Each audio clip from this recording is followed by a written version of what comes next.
It's hard to know where to begin and end with Wilkins. If I can, I have given talks which try to do a whole chronology, and in a way people's eyes glaze over. You can't hold it all. There's so many different things that he did, and each one of them seems so remarkable. And the near-death experiences are always right around the corner. Nearly died and should have died so many times that he becomes inured to the idea of death. Coming up here, we start where it should start, with his childhood relation to spirituality and religion. But all of that starts with his early days as a child, mixing with the Nudgeri people, watching what they were doing, listening to their songs. We don't know what the connection was, and we're trying to find that out. His legacy, really, the strength of his legacy is in the future rather than in the past. He's going to become a household name.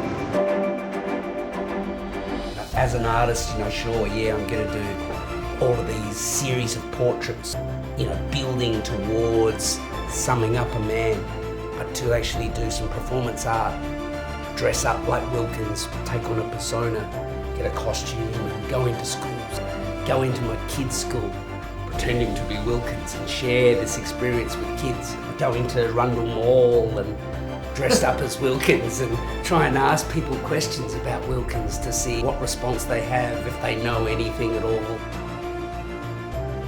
We're trying to find a modern way of telling this story so the next generation can get excited.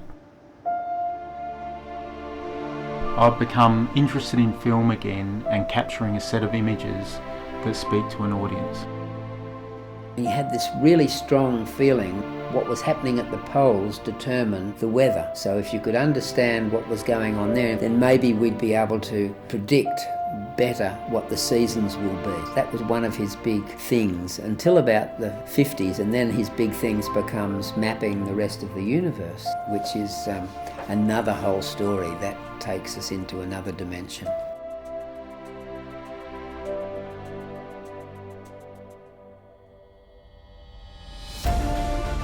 People get really interested because it touches something really pretty deep within us. Writing about him, I learned so much about how to be a better person.